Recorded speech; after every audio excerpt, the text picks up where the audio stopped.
ഇരിക്കുകയാണ് കാര്യം. ഇന്ന് രാവിലെ ഞാൻ ഇന്നലെയും രാവിലെ ഒന്ന് നടക്കാൻ ഇറങ്ങിയായിരുന്നു. അപ്പോൾ നമ്മൾ സാധാരണ ഈ നടക്കാൻ ഇറങ്ങുന്ന സമയം എന്ന് പറയുന്നത് ഒരു 5 മണിയൊക്കെയാണ്. 5 മണി മുതൽ 6 മണി വരെയുള്ള ആ സമയം എന്ന് വെച്ചാൽ നമുക്ക് ഈ പുകയുണ്ടോ ഇല്ലയോ എന്നും കാണാൻ പറ്റില്ല. അപ്പോൾ ഇന്നലെയും നമുക്ക് ശരിക്കും ഈ 5-ാം ദിവസവും അവിടെ ഈ പുക അണയ്ക്കാനുള്ള ശ്രമം തുടരുമ്പോൾ ഇപ്പോഴാണ് നമുക്ക് നമ്മൾ കൊച്ചിയിലാണല്ലോ, നമ്മൾ രണ്ടുപേരും കൊച്ചിയിലാണ്. അപ്പോൾ നമ്മുടെ സ്റ്റുഡിയോയുടെ മുമ്പിലടക്കം ഈ പുക, വിഷപ്പുക, അതും പ്ലാസ്റ്റിക് കത്തിയുള്ള പുകയാണ്. അത് അങ്ങനെ അത്ര വലിയ തോതിൽ തങ്ങി നിൽക്കുന്നില്ലെങ്കിലും നമുക്കത് സ്മെല്ല് ചെയ്യാൻ പറ്റുന്നുണ്ട്. അത് നമുക്ക് വലിയ തോതിൽ ആരോഗ്യ പ്രശ്നങ്ങൾ ഉണ്ടാക്കുന്നുണ്ട്. എനിക്ക് തോന്നുന്നു എനിക്ക് ഇന്നലെ BP ഒക്കെ ഷൂട്ട് ചെയ്തു. പക്ഷേ അതിൻ്റെ കാരണം എന്താണെന്ന് എനിക്ക് പെട്ടെന്ന് പിടികിട്ടിയില്ല. അപ്പോൾ ഇന്നത്തെ പത്രങ്ങളിലൂടെയൊക്കെ കടന്നു പോകുമ്പോഴാണ് മറ്റ് പലർക്കും ഇതുപോലെ ഇത്തരം രക്തസമ്മർദ്ദമടക്കമുള്ള പ്രശ്നങ്ങൾ ഉണ്ടായി, അതുപോലെ കണ്ണ് എരിയുന്ന സാഹചര്യമൊക്കെ ഉണ്ടായി.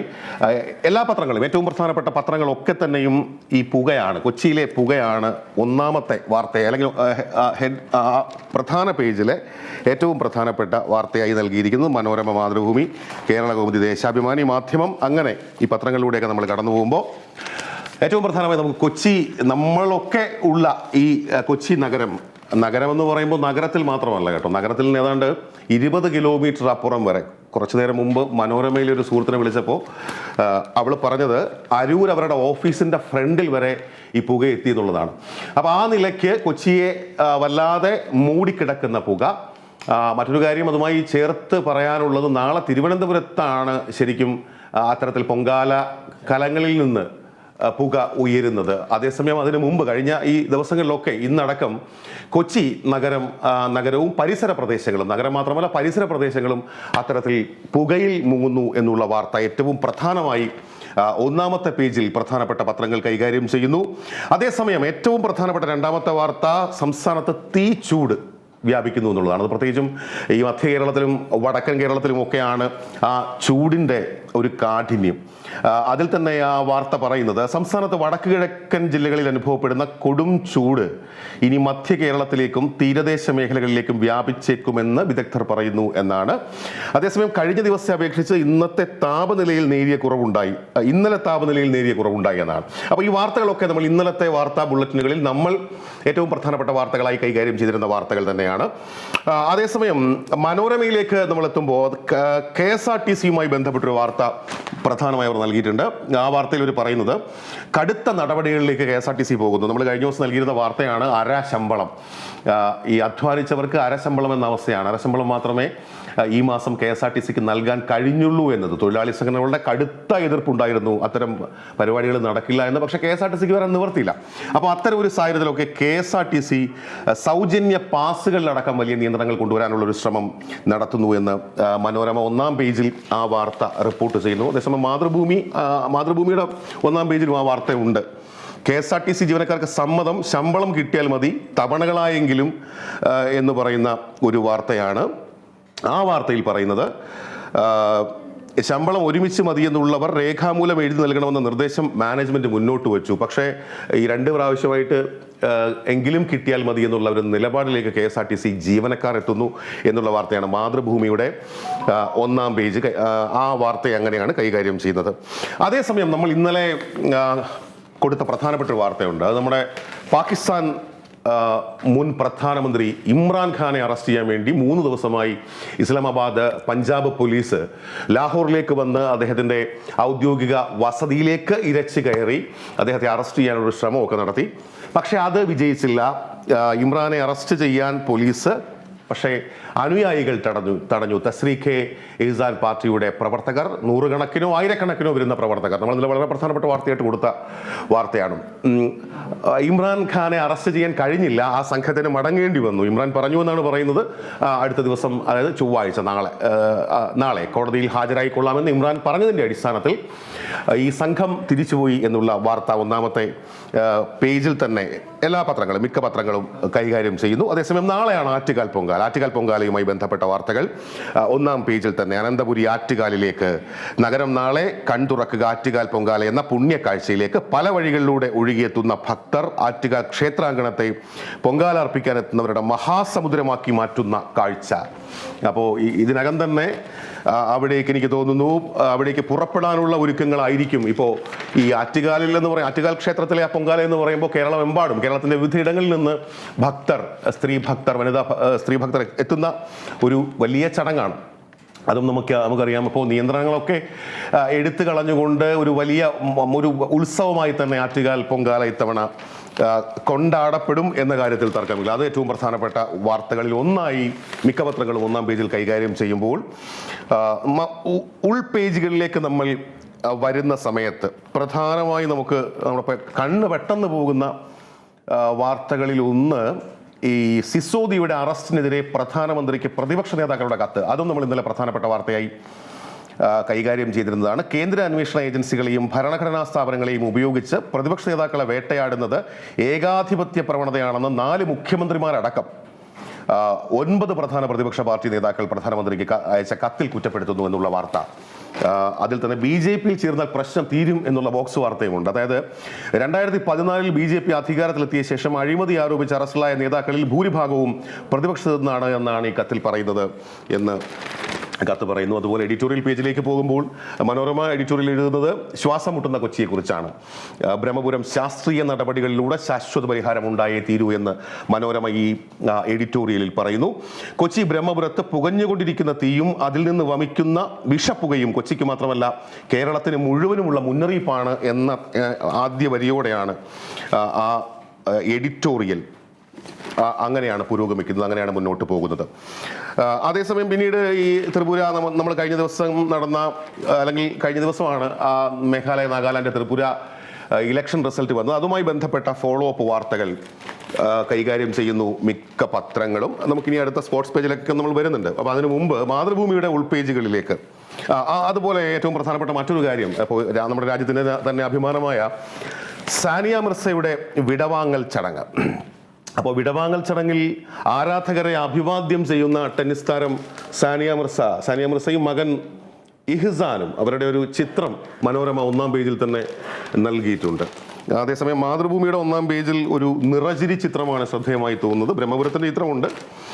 അതേസമയം ഹോളി ആഘോഷത്തിന് മുന്നോടിയായി യുവതിയുടെ മുഖത്ത് കൂട്ടുകാരികൾ നിറങ്ങൾ വിതറിയപ്പോൾ എന്ന് പറഞ്ഞ് കൊൽക്കത്തയിൽ നിന്നുള്ള ഒരു ചിത്രം നൽകിയിരിക്കുന്നു മാതൃഭൂമിയുടെ ഉൾ പേജുകളിലേക്ക് നമ്മൾ വരുമ്പോൾ വളരെ പെട്ടെന്ന് നമുക്ക് നമ്മുടെ ശ്രദ്ധയിലേക്ക് വരുന്ന വാർത്ത എഡിറ്റോറിയലിലേക്ക് പോകുമ്പോൾ മാലിന്യ മലകൾ കത്തുമ്പോൾ എന്നാണ് എഡിറ്റോറിയൽ. കൊച്ചിയിലെ വിഷപ്പുകയെക്കുറിച്ച് തന്നെയാണ് മാതൃഭൂമിയുടെയും എഡിറ്റോറിയൽ. മാലിന്യ മലകൾ ബ്രഹ്മപുരത്തെ മാത്രം പ്രശ്നമല്ല, ശുചിത്വ മിഷന്റെയും ഹരിത കേരള മിഷന്റെയും മറ്റും നേതൃത്വത്തിൽ പദ്ധതികൾ ഏറെ ഉണ്ടെങ്കിലും ഖരമാലിന്യ സംസ്കരണം കീറാമുട്ടിയായി തന്നെ തുടരുകയാണ്. പലയിടത്തും നമ്മുടെ കേരളത്തിൻ്റെ വിവിധയിടങ്ങളിൽ ഈ മാലിന്യ സംസ്കരണവുമായി ബന്ധപ്പെട്ട പ്രശ്നങ്ങൾ വളരെ സമഗ്രമായി ആ എഡിറ്റോറിയൽ കൈകാര്യം ചെയ്യുന്നു. അതേസമയം ഈ ജനകീയ ഹോട്ടലുകൾ പ്രതിസന്ധിയിൽ എന്നുള്ളൊരു വാർത്ത മാതൃഭൂമിയുടെ ഉൾപേജിലുണ്ട്. തീവിലയിൽ വേവുന്നു. ഉച്ചയാവുമ്പോൾ ഏറെ സ്കൂൾ കുട്ടികൾ വരും. അതിൽ വീട്ടിൽ ചോറ് കൊണ്ടുപോകാൻ പറ്റാത്തവരുണ്ടാകും. 40 ഈ ജനകീയ ഹോട്ടലുകളെ കുറിച്ചാണ്. അതായത് അവർക്ക് സർക്കാരിൽ നിന്ന് കിട്ടാനുള്ള ഈ സബ്സിഡി തുക കിട്ടുന്നില്ല. അതുമായി ബന്ധപ്പെട്ട് തിരുവനന്തപുരത്തെ ഒരു ഹോട്ടൽ പൂട്ടിയ വാർത്ത മനോരമയുടെ ഉൾപേജിലുമുണ്ട്. മറ്റു പത്രങ്ങളിലേക്ക് നമുക്ക് വരുന്നതിന് മുമ്പ് മാതൃഭൂമിയിലൂടെ തന്നെ കടന്നു പോകുമ്പോൾ മാതൃഭൂമിയിൽ സ്പോർട്സ് പേജ് അത് നമുക്ക് അവസാനം നോക്കാം. അതായത് ഏറ്റവും പ്രധാനമായ ഈ നമ്മുടെ ലണ്ടനിൽ മാധ്യമപ്രവർത്തകരുമായി സംസാരിക്കുന്ന രാഹുൽ ഗാന്ധിയുടെ ഒരു ചിത്രവും വാർത്തയും മാതൃഭൂമി അതിൻ്റെ അവസാന പേജിൽ, അതായത് വിദേശ പേജിൽ നൽകിയിട്ടുണ്ട്. അതിൽ ആ വാർത്ത ഇങ്ങനെ: ഇന്ത്യയിലെ ജനാധിപത്യ സംവിധാനങ്ങൾ നിഷ്ഠുരമായ ആക്രമണം നേരിടുകയാണ് എന്നാണ് കോൺഗ്രസ് നേതാവ് രാഹുൽ ഗാന്ധി പറയുന്നത്. രാജ്യത്തെ ജനാധിപത്യ സ്ഥാപനങ്ങൾക്ക് നേരെ വൻ അതിക്രമം നടക്കുകയാണെന്നും ലണ്ടനിൽ ഇന്ത്യൻ ജേർണലിസ്റ്റ് അസോസിയേഷൻ നടത്തിയ ചടങ്ങിൽ ഇന്ത്യൻ ജേർണലിസ്റ്റ് അസോസിയേഷൻ ലണ്ടനിൽ നടത്തിയ ഒരു ചടങ്ങിലാണ് അങ്ങനെ ഒരു അഭിപ്രായ പ്രകടനം അദ്ദേഹം നടത്തുന്നത്. നമ്മളിനി ദേശാഭിമാനിയിലേക്ക് വരുമ്പോൾ ദേശാഭിമാനിയുടെ ഒന്നാമത്തെ പേജ് മൊത്തം പരസ്യമാണ്. ഓഫറിൻ്റെ ഒരു കുളിർമഴയാണ് കൊടുത്തിരിക്കുന്നത്. അത് പോട്ടെ, നമുക്ക് അകത്തേക്ക് വരാം. ഉള്ളിലേക്ക് വരുമ്പോൾ ആകാശവേഗം മുഹമ്മദ് റിയാസിൻ്റെ ഈ ഒരു പദ്ധതി കിഫ്ബി ഫണ്ടിൽ നിന്ന് 72 റെയിൽവേ മേൽപ്പാലം നിർമ്മിക്കുന്നു.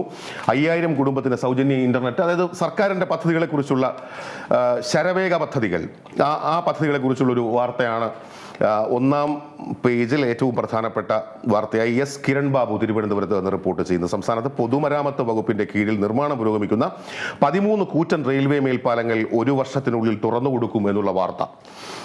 അതേസമയം വ്യാജ വാർത്ത നമ്മൾ കഴിഞ്ഞ ദിവസം ഇന്നലെ കൊടുത്ത വാർത്തയാണ്. ഏഷ്യാനെറ്റ് ഏഷ്യാനെറ്റിന്റെ കോഴിക്കോട് ഓഫീസിൽ 4 മണിക്കൂറിലധികം നീണ്ട പരിശോധനയെക്കുറിച്ചുള്ള വാർത്ത.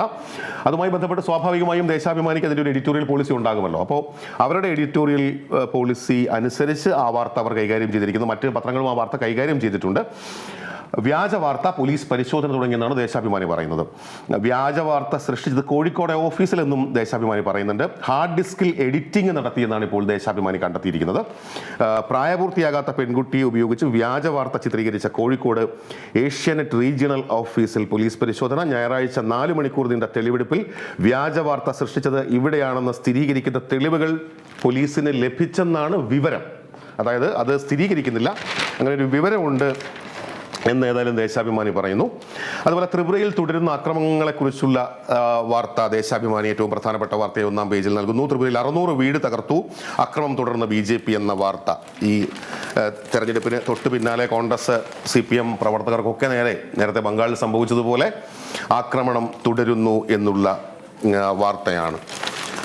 ദേശാഭിമാനിയുടെ ഉൾപേജിലേക്ക് വരുമ്പോൾ ത്രിപുരയിൽ ജനാധിപത്യ ഹത്യ, ത്രിപുരയിൽ നടക്കുന്ന അക്രമ സംഭവങ്ങളുമായി ബന്ധപ്പെട്ട് ജനാധിപത്യത്തെ ഒറ്റുകൊടുക്കുന്നു എന്നുള്ള എഡിറ്റോറിയലാണ് അവർ കൈകാര്യം ചെയ്തിരിക്കുന്നത്. ജനകീയം സംവാദാത്മകമെന്ന് പറഞ്ഞുകൊണ്ട് MV ഗോവിന്ദൻ്റെ ഒരു കാഴ്ചപ്പാട്, അദ്ദേഹത്തിൻ്റെ യാത്രയുമായി ബന്ധപ്പെട്ട്, ജനകീയ പ്രതിരോധ യാത്രയുമായി ബന്ധപ്പെട്ട ഒരു വീക്ഷണം അവരുടെ എഡിറ്റോറിയൽ പേജ് കൈകാര്യം ചെയ്യുന്നു.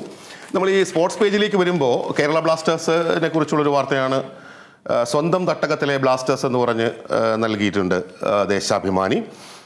പ്രൈം വോളി ലീഗിൽ ചാമ്പ്യൻ അഹമ്മദാബാദ് എന്ന് പറയുന്ന ഒരു വാർത്ത. അതുപോലെ ഗോളിൽ മിന്നി എംബപ്പെ, അത് പ്രധാനപ്പെട്ട, എനിക്ക് തോന്നുന്നു എല്ലാ സ്പോർട്സ് പേജുകളും കൈകാര്യം ചെയ്യുന്ന വാർത്തയാണ്. PSG പാരീസ് സെയിന്റ് ജർമൻ്റെ ഏറ്റവും വലിയ ഗോൾ വേട്ടക്കാരൻ, എക്കാലത്തെയും ഏറ്റവും വലിയ ഗോൾ വേട്ടക്കാരനായി കിലിയൻ എംബപ്പെ എന്ന 23-കാരൻ മാറുന്നു. 201 ഗോളുകൾ ആണ് എംബപ്പെ ഇതിനകം സ്കോർ ചെയ്തിരിക്കുന്നത്. കഴിഞ്ഞ ദിവസം നടന്ന മത്സരത്തിലാണ് ഇദ്ദേഹം ഈ ഒരു റെക്കോർഡിലേക്ക് എത്തുന്നത്. ഇപ്പം നമുക്കറിയാലോ, മെസ്സി നെയ്മറും ഒക്കെയുള്ള വമ്പൻ താരനിരയുള്ള PSG-യിൽ അവിടുത്തെ 1-ാം നമ്പർ ഗോൾ വേട്ടക്കാരൻ താനാണ് എന്ന് എംബാപ്പെ തെളിയിക്കുന്നു. അദ്ദേഹം മറികടക്കുന്ന റെക്കോർഡ് എഡിൻസൺ കവാനി, അദ്ദേഹത്തെയാണ് മറികടന്നുകൊണ്ടാണ് ചരിത്രം എഴുതിയിരിക്കുന്നത് എംബാപ്പെ. ആ വാർത്തയും മറ്റ് പത്രങ്ങളും പ്രധാനപ്പെട്ട വാർത്തയായി നൽകുന്നുണ്ട്. നമുക്ക് വളരെ സമഗ്രമായി വളരെ വേഗം കടന്നു പോവുകയായിരുന്നു ഈ വാർത്തകളിലൂടെ. അത്തരത്തിൽ നമ്മൾ കഴിഞ്ഞ ദിവസം ഇന്നലെ എന്തൊക്കെ പ്രധാനപ്പെട്ട ലീഡുകളായിരുന്നോ, എന്തൊക്കെ തലക്കെട്ടുകളായിരുന്നോ നൽകിയിരുന്നത്, ആ തലക്കെട്ടുകളൊക്കെ 1-ാം പേജിലേക്ക് വരുന്നു, 1-ാം പേജിലെ വാർത്തയായി മാറുന്നു. അതേസമയം തന്നെ കമലേഷ്, നമുക്ക് പറയേണ്ടി വരുന്നത് ഈ ഏഷ്യാനെറ്റിൻ്റെ കോഴിക്കോട് ഓഫീസിൽ നമുക്കതിൻ്റെ സത്യാവസ്ഥയെക്കുറിച്ച് ഇപ്പോഴും ഒരു വ്യക്തത വന്നിട്ടില്ല എങ്കിൽ പോലും വളരെ തിടുക്കപ്പെട്ട് ആ ഓഫീസിലേക്ക് വലിയൊരു പോലീസ് സംഘം കടന്നു കയറുകയും അവിടെ പരിശോധന 4 മണിക്കൂറോളം നീണ്ട പരിശോധന നടത്തുകയും ചെയ്ത ഒരു സംഭവം കേരള പത്രപ്രവർത്തക യൂണിയൻ, കേരളത്തിലെ പ്രസ് ക്ലബ്ബുകൾ ഒക്കെ അതിനെ അപലപിച്ചിട്ടുണ്ട്. വിവിധ ജില്ലകളിൽ ഇതുമായി ബന്ധപ്പെട്ട് പത്രപ്രവർത്തകരുടെ പ്രതിഷേധം നടന്നിട്ടുണ്ട്. ആ സംഭവവുമായി ബന്ധപ്പെട്ട് ഭരണകൂടം ഈ ജനാധിപത്യ അവകാശങ്ങൾക്ക് വേണ്ടിയൊക്കെ വാദിക്കുന്ന, ആവിഷ്കാര സ്വാതന്ത്ര്യത്തിന് വേണ്ടി വാദിക്കുന്ന നമ്മുടെ സംസ്ഥാന സർക്കാർ നിയന്ത്രിക്കുന്ന പാർട്ടി, ആ പാർട്ടിയുടെ നിലപാടും നമ്മൾ കഴിഞ്ഞ ദിവസം MV ഗോവിന്ദൻ മാസ്റ്റർ പലതവണ ആവർത്തിച്ച് പറഞ്ഞതാണ്. പാർട്ടിയുടെ നിലപാട് ആ വ്യാജ വാർത്ത ഉണ്ടാക്കിയെടുക്കുകയായിരുന്നു ഏഷ്യാനെറ്റ് ന്യൂസ് എന്നാണ്. ആ സംഭവവുമായി ബന്ധപ്പെട്ട് എനിക്ക് തോന്നുന്നു മറ്റ് പത്രങ്ങൾ വളരെ ഗൗരവത്തോടെ ആ വാർത്ത കൈകാര്യം ചെയ്തിട്ടില്ല എന്നുള്ളൊരു കാര്യം. എനിക്ക് തോന്നുന്നു മനോരമയിലൊന്നും ആ വാർത്ത ഞാൻ ഒറ്റ നോട്ടത്തിൽ കാണുന്നില്ല. ഇനിയിപ്പോൾ അരിച്ചു പെറുക്കിയാൽ കാണുമോ എന്ന് എനിക്കറിയില്ല. മാതൃഭൂമിയിലും ഒറ്റ നോട്ടത്തിൽ ഏഷ്യാനെറ്റ് ന്യൂസിലെ പരിശോധന ഉണ്ട്. ഉൾപേജിൽ ചെറിയ കോളത്തിലാണ് വാർത്ത. പക്ഷേ പലപ്പോഴും എനിക്ക് തോന്നുന്നു ഇത്തരത്തിൽ മാധ്യമ സ്ഥാപനങ്ങൾക്ക് നേരെയൊക്കെയുള്ള അത്തരത്തിലുള്ള നീക്കങ്ങൾ, അതെന്ത് നീക്കങ്ങളോ ആകട്ടെ, അതിൻ്റെ സത്യാവസ്ഥ പുറത്തു വരും വരെയെങ്കിലും അത്തരത്തിലുള്ള വാർത്തകൾ എല്ലാ മാധ്യമങ്ങളും ഒരുപോലെ കൈകാര്യം ചെയ്യേണ്ടതിൻ്റെ ഒരു അനിവാര്യതയുണ്ട്. നമ്മുടെ പാസ്റ്റർ നിമോള പറയുന്നത് പോലെ അവസാനം അവർ നമ്മളെ തേടി വന്നു, നമ്മളായിരുന്നു, നമ്മൾക്ക് വേണ്ടി ശബ്ദിക്കാൻ ആരും ഉണ്ടായിരുന്നില്ല എന്ന് പറയുന്നൊരു സാഹചര്യത്തിലേക്ക് പോകുന്നുണ്ടോ, അല്ലെങ്കിൽ അങ്ങനെ പോകുമോ എന്ന് സംശയിക്കേണ്ടി വരുന്നൊരു സാഹചര്യത്തിലൂടെ നമ്മുടെ രാജ്യം, ഇപ്പോൾ നമ്മുടെ സംസ്ഥാനവും കടന്നു പോകുന്നു എന്നുള്ളിടത്താണ് ഇത്തരം സംഭവങ്ങളിൽ മാധ്യമ സ്ഥാപനങ്ങൾ അതിൻ്റെ ഗൗരവത്തോടെ വിമർശിക്കേണ്ടതിന്റെ ആവശ്യകത ഉണ്ടാകുന്നത്. അതിൽ നമ്മുടെ പത്രങ്ങൾ എത്രത്തോളം ഗൗരവത്തോടെ ആ വാർത്തയെ സമീപിച്ചിട്ടുണ്ട് എന്ന് സംശയമുണ്ട്. ദേശാഭിമാനി അല്ലെങ്കിൽ ജനം, പത്രമാധ്യമങ്ങൾ മാത്രമല്ല, നമ്മളിപ്പോൾ ദൃശ്യമാധ്യമങ്ങൾ എടുത്തു നോക്കിക്കഴിഞ്ഞാലും ഇതേ സാഹചര്യമാണ്. ഏഷ്യാനെറ്റുമായി ബന്ധപ്പെട്ട വാർത്തകളും ആ വിവാദങ്ങളും ഒന്നും ഒരു പരിധിക്കപ്പുറത്തേക്ക് തൊടാൻ ദൃശ്യമാധ്യമങ്ങളും തയ്യാറായിട്ടില്ല. പക്ഷേ കേരള വിഷൻ ന്യൂസ് കഴിഞ്ഞ ദിവസം തൊട്ട് ഈ വാർത്തകൾ കൃത്യമായി കൊടുക്കുന്നുണ്ട്. SFIയുടെ പ്രതിഷേധവും ഈ അതിക്രമവും കാര്യങ്ങളൊക്കെ വളരെ കൃത്യമായി തന്നെ കേരള വിഷൻ ന്യൂസ് റിപ്പോർട്ട് ചെയ്തിട്ടുണ്ട്. ആ വിഷയം നമ്മൾ ക്യാരി ചെയ്യുന്നുമുണ്ട് ഭംഗിയായിട്ട്. ഇതിലിപ്പോൾ ഈ കേസെടുത്തതുമായി ബന്ധപ്പെട്ട് ഏഷ്യാനെറ്റ് തന്നെ വളരെ കൃത്യമായി വ്യക്തമാക്കിയിട്ടുണ്ട്. ഒരു MLAയുടെ പരാതി കിട്ടിയ ക്ഷണത്തിൽ തന്നെ ഇത്ര താല്പര്യത്തോടെ വലിയ തരത്തിലുള്ളൊരു പരിശോധനയൊക്കെ നടത്തുക എന്ന് പറഞ്ഞാൽ അത് ഏത് തരത്തിലാണ് ജനങ്ങൾ കാണുന്നത് എന്നതടക്കമുള്ള കാര്യങ്ങൾ ഏഷ്യാനെറ്റ് പറഞ്ഞിട്ടുണ്ട്. അതെ കമലേഷ്, അതാണ് അതിൽ പ്രധാനമായിട്ടും ഏഷ്യാനെറ്റിൻ്റെ ഒരു വേർഷൻ എന്ന് പറയുന്നത് ഈ കണ്ണൂരിൽ നിന്ന് മുഹമ്മദ് നൗഫൽ എന്ന് പറയുന്ന ഒരു റിപ്പോർട്ടർ ചെയ്ത വാർത്ത അത് ലഹരി മാഫിയക്കെതിരായിരുന്നു. ലഹരി മാഫിയക്കെതിരായ ക്യാമ്പയിൻ നടത്തുന്ന സംസ്ഥാന സർക്കാർ ഏത് തരത്തിലാണ് ലഹരി മാഫിയക്കെതിരായ ക്യാമ്പയിൻ ചെയ്യുന്ന ഒരു മാധ്യമ സ്ഥാപനത്തിന് നേരെ നടപടി സ്വീകരിക്കുന്നതെന്ന ചോദ്യമാണ്. മാത്രമല്ല രണ്ടാമത്തെ ചോദ്യം, ഈ നിലമ്പൂർ MLA PV അൻവറും ഈ കോഴിക്കോട് അല്ലെങ്കിൽ കണ്ണൂരും തമ്മിൽ എന്താണ് ബന്ധം? അല്ലെങ്കിൽ ഈ അവിടെ ഏതെങ്കിലും ലഹരി മാഫിയക്കെതിരെ വാർത്ത ഉണ്ടാക്കിയാൽ PV അൻവർ എന്തിനാണ് കൊണ്ട് പരാതി കൊടുക്കുന്നത്? അതിൽ എന്തിനാണ് സർക്കാർ ഈ ഒരു നിലപാട്, ഇത്രയും കടുത്ത ഒരു നിലപാട് ഒരു മാധ്യമ സ്ഥാപനത്തിൻ്റെ പ്രവർത്തനം തടസ്സപ്പെടുത്തുന്നത്, ഓഫീസിൻ്റെ പ്രവർത്തനം തടസ്സപ്പെടുത്തുന്ന നിലയിലേക്ക് കാര്യങ്ങൾ കൊണ്ടുപോകുന്നത് എന്നൊക്കെയുള്ള ചോദ്യങ്ങൾ ഏഷ്യാനെറ്റ് ന്യൂസ് കൃത്യമായും ഏഷ്യാനെറ്റ് മറ്റൊരു ചാനലാണ്, ഏഷ്യാനെറ്റ് ന്യൂസ് അത്തരം കാര്യങ്ങൾ കൃത്യമായും ചോദിക്കുന്നുണ്ട്. മാത്രമല്ല അവർ പറയുന്ന ഒരു കാര്യം, ഇവിടെ ഇത്തരം ഒരു കാര്യങ്ങളൊക്കെ നടക്കുമ്പോൾ ഇത്രയും വലിയ പോലീസ് സന്നാഹവും സംവിധാനവും ഒക്കെ ഉപയോഗിച്ചുകൊണ്ട് ഇവിടെ എന്തായാലും ഒരു ക്രൈം സീനിലെ പരിശോധന പോലെ, വലിയൊരു കുറ്റകൃത്യം നടന്നൊരു സീനിലെ പരിശോധന പോലെ അവിടെ പരിശോധന നടത്തുന്നു, എഡിറ്റ്യൂട്ട് പരിശോധിക്കുന്നു, അവിടുത്തെ ഫയലുകൾ പരിശോധിക്കുന്നു. അതൊക്കെ നടത്തുന്ന ഒരു സാഹചര്യം അത് അംഗീകരിക്കാൻ കഴിയില്ല എന്നുള്ള നിലയിലാണ്. അപ്പോൾ പലപ്പോഴും ഈ നമ്മൾ പറയാറുണ്ടല്ലോ, ഈ ഇപ്പോൾ BBC ഓഫീസുകളിലേക്ക് റെയ്ഡ് നടക്കുമ്പോൾ അതിനെ അതിശക്തമായി വിമർശിക്കുന്ന CPM എന്ന് പറയുന്ന പാർട്ടി. അപ്പോൾ അത്തരം കാര്യങ്ങൾ ചെയ്യുന്ന അതേ പാർട്ടി തന്നെ, ഒരു പാർട്ടി നേതൃത്വം നൽകുന്ന ഒരു സർക്കാർ തന്നെ കേരളത്തിലെ ഒരു മാധ്യമ സ്ഥാപനത്തിന് നേരെ ഇത്തരത്തിലൊരു ഏകപക്ഷീയമായ നിലപാട് സ്വീകരിക്കുന്നു എന്ന പരാതിയാണ് ഏഷ്യാനെറ്റിനുള്ളത്. പക്ഷേ നമുക്കറിയാം കഴിഞ്ഞ ദിവസങ്ങളിലൊക്കെ പാർട്ടിക്ക് കൃത്യമായി ഇതിലൊരു നിലപാടുണ്ട്, ഇത് വ്യാജ വാർത്തയാണ് എന്ന് തന്നെ പാർട്ടി വിശ്വസിക്കുന്നു. എനിക്ക് തോന്നുന്നു PV അൻവർ MLA ആദ്യം ഇത് നിയമസഭയിൽ ഉന്നയിക്കുമ്പോൾ മുഖ്യമന്ത്രി നൽകിയ മറുപടി അത് വളരെ ഗൗരവപ്പെട്ട ഒന്നായിരുന്നില്ല, അത് ശ്രദ്ധയിൽപ്പെട്ടു എന്ന നിലയിൽ മാത്രമാണ്. പിന്നീടാണ് അദ്ദേഹം പരാതിയുമായിട്ട് പോകുന്നത്. അപ്പോൾ അതിൻ്റെയൊക്കെ അടിസ്ഥാനത്തിലാണ് കഴിഞ്ഞ ദിവസം അല്ലെങ്കിൽ ഇന്നലെ ഇതുമായി ബന്ധപ്പെട്ട കാര്യങ്ങളൊക്കെ പരിശോധനയൊക്കെ നടന്നു. അതുമായി ബന്ധപ്പെട്ട് ഏഷ്യാനെറ്റ് കൃത്യമായി ഏഷ്യൻ ന്യൂസ് അവർക്ക് നേരെ ഉണ്ടാകുന്നൊരു ആക്രമണം എന്ന നിലയിൽ ഏഷ്യാനെറ്റിൽ പോലീസ് എന്ന നിലയിൽ അവർ അങ്ങനെ ഒരു സ്ട്രിപ്പൊക്കെ കൊടുത്തിട്ട് ആ വാർത്ത എനിക്ക് 3 മണിക്കൂറുകളോളം, ഈ 4 മണിക്കൂർ അതിലധികവും അവർ ആ വാർത്ത തന്നെ നിരന്തരം കൈകാര്യം ചെയ്യുന്നുണ്ടായിരുന്നു. അപ്പോൾ ഏതായാലും ഫിറോസ്, ഇതിൽ അതിനൊപ്പം തന്നെ നമ്മൾ കാണേണ്ട മറ്റൊരു പ്രധാനപ്പെട്ട വസ്തുത എന്ന് പറയുന്നത് ഇതിനകത്തൊരു എഡിറ്റിംഗ് പ്രക്രിയ നടന്നിട്ടുണ്ട് എന്നുള്ളതാണ്.